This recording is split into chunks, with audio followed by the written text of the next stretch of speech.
No recuerdo un momento de mi vida que yo no haya pensado en hacer otra cosa.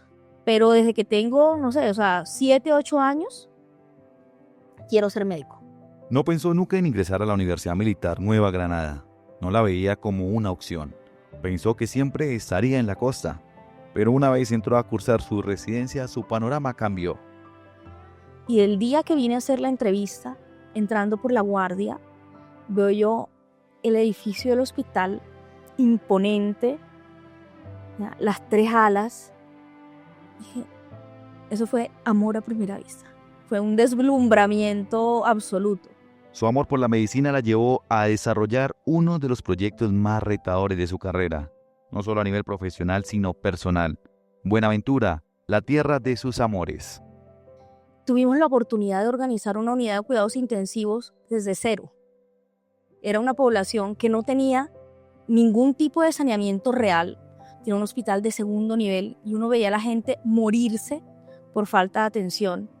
Y de pronto te permiten participar y ser protagonista de un hito, de construir una UCI, de entrenar al personal que tienes ahí, de crecer con el personal. Comenzamos a establecer las reglas de trabajo, los protocolos y guías de manejo de cero. Y terminamos un año después con una UCI que tenía un personal súper bien entrenado, tanto de enfermeras como médicos generales, médicos especialistas que habíamos crecido con la UCI. Salvamos la vida de una cantidad de personas. Para mí eso fue magia, te lo juro, fue magia. Salí de allá porque pasé en la residencia en gran parte, pero también salí después de un problema de orden público literalmente. Llega un sicario, va a matar a alguien, me doy cuenta que eso va a suceder, aviso, se arma un enredo en el hospital. A quien iban a matar se termina volando al hospital, el sicario se enfrenta con la policía y se vuela y me dicen a mí, usted está en un lío ni el berraco ahora. Pilas porque ahora usted va a ser objetivo porque usted evitó que mataran a esa persona. Me tuve que ir. Su estadía en Tumaco puso al límite su labor como médico y también su seguridad y la de su familia. Cuando yo me casé con Andrés era teniente de fragata y lo mandan para Tumaco. Lo único que oía de Tumaco eran cosas terribles, cosas de orden público.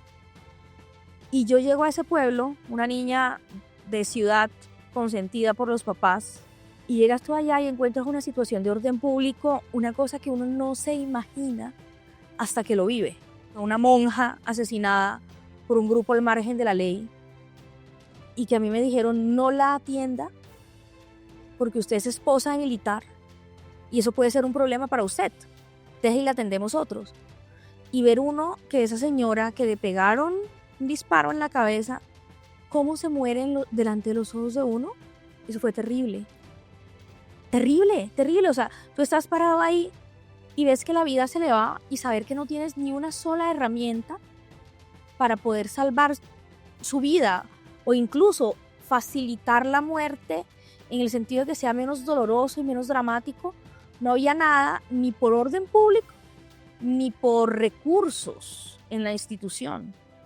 La UCI es el lugar de sus sueños y aunque duró algunos años fuera del Hospital Militar Central, su amor infinito por la institución la hizo volver y consolidar la visión de estar en el mejor hospital del mundo. Cuando me nombraron como funcionaria del hospital, después de un proceso tortuoso, después de la pandemia, después de pensar que aquí en el hospital no estaban nombrando de planta, que me llamaran y el día que llegó y que firmé la posesión en el cargo, créeme que fue uno de los días más felices de mi vida. Sus hijos han hecho parte indiscutible de su vida como médico, su compañía en el inicio de su carrera, de sus mejores y peores momentos, sus grandes amores. Cuando fueron pequeños, me tocó meterlos en un cargador, meterlos en el carro, llevármelos al turno y dejarlos esperando en el cuarto de médicos mientras yo trabajaba. Son los hijos de una mamá que trabajó en Tumaco, en Buenaventura y que hizo la residencia con uno de los muchachos. Y ellos en algún momento vieron incluso sufrimiento, precariedad en algunos lugares y en otros, como aquí en el hospital, vieron la atención top. Siempre estuvieron con mamá encima, haciendo ronda, y a pesar de eso ninguno quiere ser médico. Tuvo una fuerte influencia de su padre, un suboficial de la Armada Nacional, quien le inculcó el gusto por la lectura, una conexión entre ellos y una pasión que disfruta. A mí me encanta leer. Hubo una época en que perfectamente me leía 2 libros a la semana. Y a mí me encanta la literatura de terror. Me he leído todos los libros de Stephen King. Y entre más terroríficos, había uno en particular que era el de la pandemia. Había una pandemia en que todo el mundo, se moría una parte importante de la población, y habían fuerzas oscuras. Entre más sobrenatural y más terrible sea, más me gusta. La doctora Lilian Muñoz estuvo cerca de la muerte y no por sus pacientes, sino por ser una de las primeras que se contagió de COVID en el Hospital Militar Central. Estábamos trabajando aquí en el hospital para hacer el plan de acción ante la pandemia. Claro, la intensa esta levanta la mano y dice: yo me regalo para la primera semana de disponibilidad en UCI, sin contar con que 5 o 6 días después iba a estar en la clínica hospitalizada con un tratamiento que ni sabían si iba a funcionar o no, asfixiándome, sin poder controlar mi cuerpo, porque en esos días perdí el control, no solo de la mente, que fue terrible, sino también del cuerpo. No tenía control sobre nada. Y pasaron 20 días de los que no hay un recuerdo absoluto y constante. Hay muchas cosas que las tuve que reconstruir después, que luego las reconstruí mediante registros telefónicos a mis padres. Lo que sí recuerdo intensamente era: me voy a morir. Me voy a morir sufriendo lo que pensaba que iba a enfrentar hasta dentro de una semana. Me voy a morir y en el fondo no sabemos ni cómo tratar esto que tengo. Si no podía dormir, llamaba a mi mamá. Si tenía miedo, llamaba a mi familia. Así sea que hicieran una videollamada grupal y yo me quedaba ahí escuchándolos, sin hablar. Para mí el apoyo de mi familia fue absolutamente indispensable. Poco a poco se fue recuperando y librando una lucha con una batalla que muchas veces pensó perder. Yo me estaba aferrando a la vida porque sé que estaban estos 3 y estaba el enfrentar una pandemia apoyando a cientos de personas por delante. Yo quería ver a mi hijo mayor graduarse de la universidad como sucedió hace 2 días. Y en eso me acordé y dije: mi madre, no me morí. En muchas ocasiones me preguntaba: ¿por qué se está muriendo toda esta gente y yo no me morí? ¿Qué tengo diferente? Y finalmente dije: mija, usted sobrevivió para ponerse a trabajar en esto, para salvar muchas personas, para estudiar, para trabajar hasta el agotamiento en una unidad de cuidado intensivo. Así que déjese de hacer preguntas filosóficas y póngase a trabajar. Dentro de los grandes retos profesionales médicos y objetivos profesionales, junto a un equipo multidisciplinario, era poder hacer parte del programa de circulación ECMO, una apuesta a la dirección del Hospital Militar Central. Es una terapia relativamente novedosa dentro de la historia de la medicina, pero que tuvo un boom brutal durante la pandemia, en la que los pacientes morían a pesar de no estar conectados. Y en ese momento en el hospital, gracias a una gestión increíble del general, logramos comprar la máquina y estamos entrenando a todo un equipo, porque es una máquina súper sofisticada. Entonces estamos terminando la fase de entrenamiento para arrancar el programa en 1 o 2 meses como mucho. Estoy entusiasmada con esto. He tenido que estudiar muchísimo, porque es algo que yo no manejaba.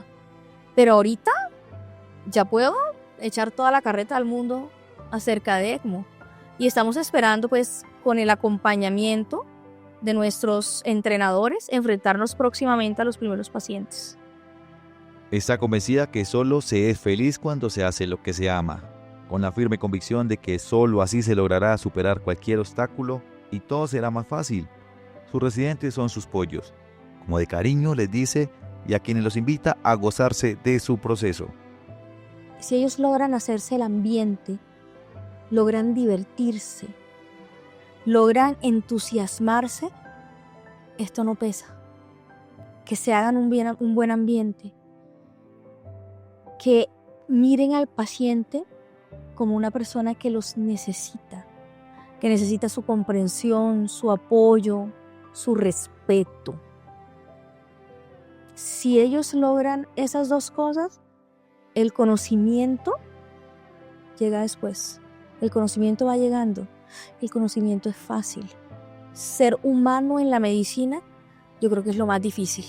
Aquí las enfermeras, las terapeutas, las auxiliares de enfermería son piezas fundamentales de la UCI.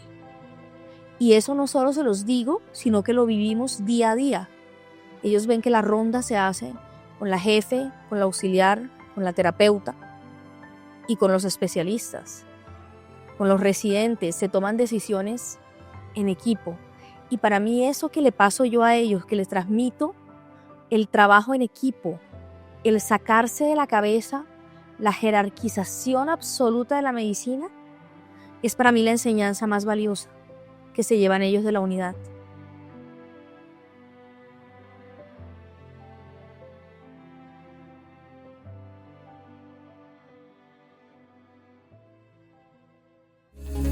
OMID, camino a la acreditación.